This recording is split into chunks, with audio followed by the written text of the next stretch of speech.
All right, it's not a rant, but it's a fact, and I'm trying to share you my thoughts on this. I just got back from LAX to be exact. Stopped by my Starbucks by the LAX, and managed to get a couple of conversations. It was just mind-boggling. Basically, stuck in traffic there at LAX, LA too, of course, but LAX profoundly. I just want to share with you. It's just this traffic, the structure of the traffic there, the system. It shouldn't be that way. I just got back from third world country, you guys. And third world country has all of this, third world countries have all of their systems in order, have all of their systems smoother than even us here in the US. And LAX being the number one, the biggest one in the country. It's so embarrassing just to say. That's understated, by the way. I'm just talking about the traffic right now. I'm not talking about the infrastructure. I'm not talking about the amenities that they have to offer, right? The inside LAX compared to the third world countries' airports. Taiwan, for example. I arrived there about 11 p.m.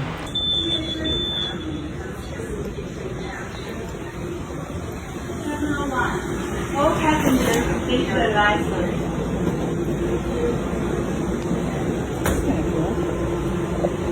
SkyTrain. It's raining.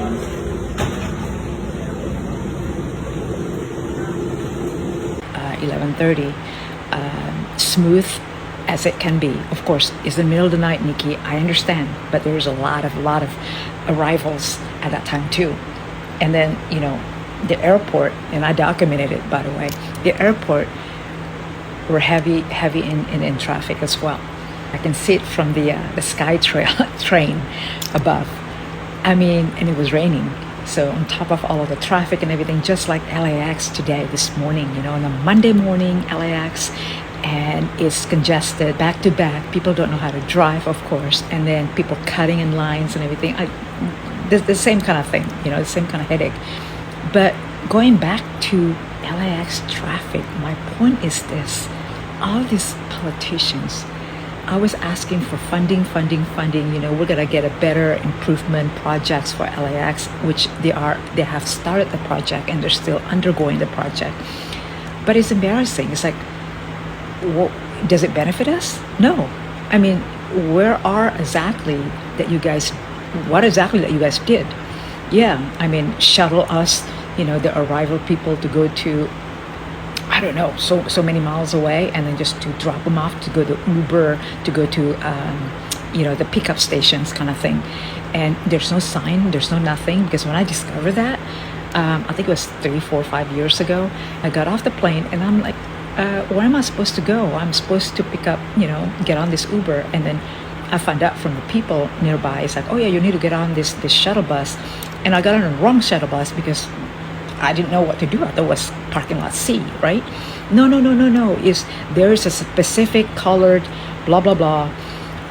There's no sign for us to know which bus to go to. That was like a few years ago, I found out, right? It's getting worse, by the way.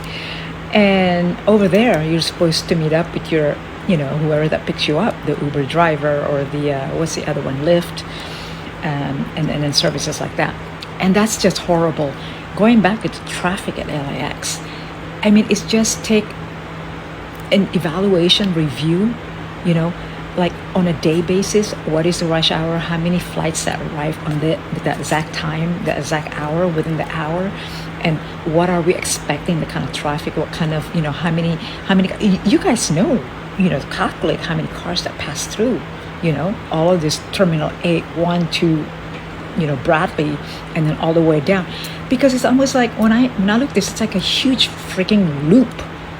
You miss the exit, you have to go through all that. It's pathetic. And you're supposed to know. There's no signs, there's no indication, there's no clear anything. Now, like I said, I just traveled throughout Southeast Asia, Japan, Hong Kong, Taiwan, Singapore, even my own home country, Jakarta. The amenities in the third world countries, they have hot and cold water stations, by the way. In Vietnam too, oh Yeah, you got that right. In Vietnam, also in Hanoi airport. I documented everything, right? Now I want to share it with you guys. I think I have to make a long video on this. Man, I am just, oh my gosh. Taiwan, I was impressed. They have the sky train. It was in the middle of the night, but it's so systematic. You miss that train, the next 5 minutes there's another one, right? And then they tell you right away when to get off, what train, what number, the terminal that you need to get off, and everything like that accordingly. I mean, it's so systematic. I mean, you will not miss a train. You will not miss your flight. Here in LAX, oh my gosh, it's so easy. And then yet we're supposed to have, what do they call it? The first world class, luxury services. Even put a resort on at the end of this, all of this blabber, blah, blah, blah, blah, blah. They all just want to get funding. But then it doesn't go implemented to what the project should be. And then who's benefiting that? Not us, not the taxpayers that put our tax dollars into these projects. Bullshit. Bullshit. Enough. And I want Trump and his administration to look into this LAX, because this is just gaslighting.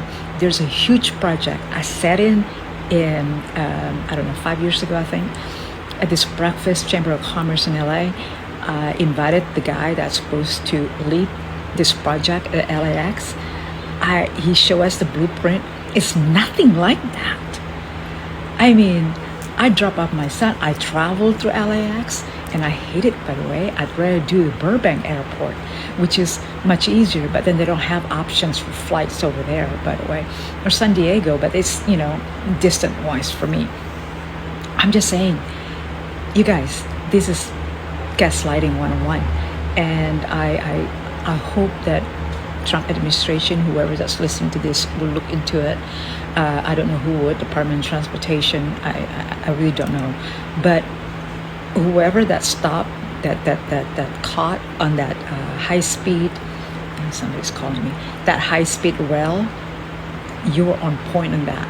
I think you all need to also look into the LAX project, because it's a dump, it's a money laundering, it's a money dump, and I have lived here for 30 years. I'm not enjoying this, because my tax dollar. Oh, I just spent $7.25. Yeah, it's at Starbucks for a coffee that they messed up, by the way. And I don't drink Frappuccino, but they fixed Frappuccino for me, and I said no, it was a hot latte, you guys. And it's so funny because the gals were so nice. Of course, I tip them $1 or whatever, right? So nice. She fixed me another latte. It was cold brew. And I said, no. The whole point was about hot latte that I ordered. And then she said, oh, I can make you one. I was looking at that. And first of all, she was really kind. Her name is Jocelyn, by the way. She's really a kind girl. Really worked through it together with me, and I appreciate that. And my point is this. She tried to make the third cup for me. The third one is probably the right one, the hot one, but I said, no, that's okay, because save that. She wanted me to take a sip and take a sample. And I said, what are you going to do with, if I take a sample, after I take a sample, what are you going to do with the rest of the coffee? And she goes, oh, we throw them away. Can you imagine trying to please a customer because of your mistake? You got to have to waste 2 or 3 coffees that you just made. That doesn't make sense. I think get it right from the beginning rather than get it wrong and then waste your own products and then make customer unhappy still. But I said, don't worry, Jocelyn, I'll just take this. I know it's so sweet. And she gave me like a little bit extra, I asked her for extra water to just water it down. $7.25 for this.